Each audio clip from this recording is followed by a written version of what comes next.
नमस्कार मु स्वर्णम आपण मानक स्वागत करती आ गोटे नया रेसिपी को।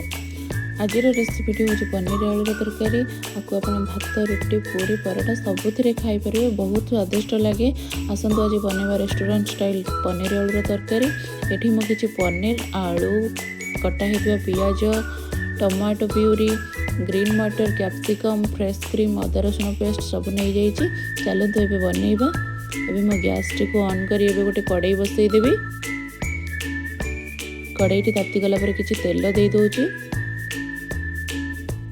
एबे मो काटिक रखि आलू गुड़िक भाजी नौची पूरा गोल्डन ब्राउन कर आम भाजी नवा। देखो आलूटा आम भाजी गला आम काढ़ी नौचे। एबे आम पनीर तक देकी भाजी नवा भल से।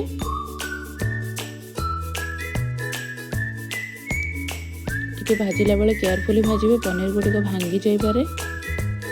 पनीर गुड़िक ये भल से भाजी गलानी ताको ए काढ़ी नवा। सेम कड़ाई रे किसी तेल आम नेउची।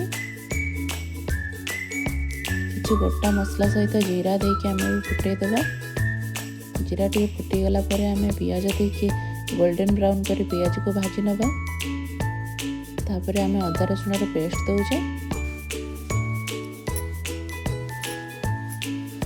किसी समय कषिला परे एटी आमे सब पाउडर मसला देदेबा। धनिया पाउडर लंका गुंड हलदी गुंड किसी गरम मसला देके आमे भल से मसला टिके कषि नवा। तापर आमे टमाटर प्यूरी देदेबा। आपण चाहिए खट्टा टमाटर भी नहीं पारिबे। किसी लूण देदेबा।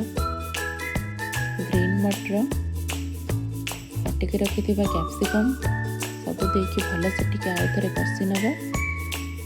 एबे किसी फ्रेश क्रीम देदेबा। मुझे घर क्रीम नहीं आपन चाहिए मार्केट क्रीम भी यूज करि परिबे।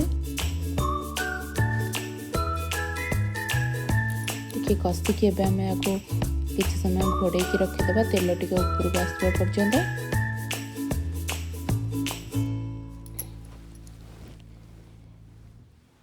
देखंतु एठी हमर तेल ऊपर को पड़े आछि। मसला टी भल कि कषि ही जाइछि मध्य। केते सुंदर देखा जाउछि।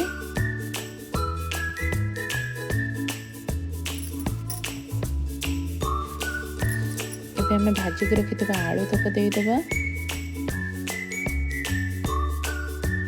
एठी हमें किछ समय कषिकी ताको एबे पानी देकी किछ समय घोड़े के छाड़े देबा आलू तक सिझिबा पई।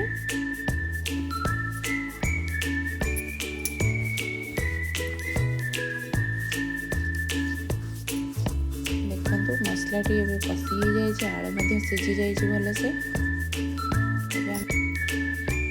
एबे हमें भाजी की रखि पनीर तक देदेव।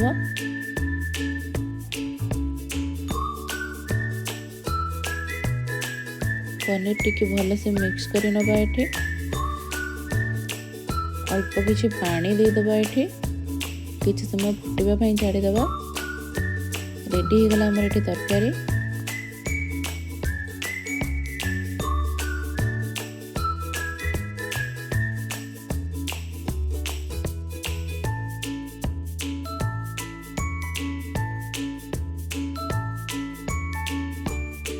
तरकारी आमर ये रेडी हो जाइए।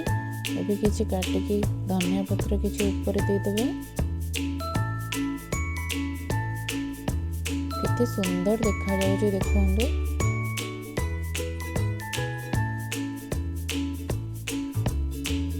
एबे तरकारी आमर पूरा रेडी हो जाइए। और जूसी जूसी देखा जाउछि तार ग्रेवीटा देखंदो। एबे आसंतु तरकारी टी को हमें सर्व करिबा।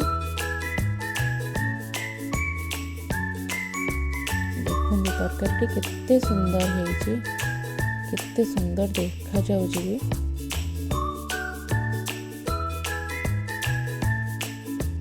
यदि आपनको वीडियो टी भल लागिबो तारे लाइक शेयर कमेंट करदेबे और चैनल टी को सब्सक्राइब करदेबे।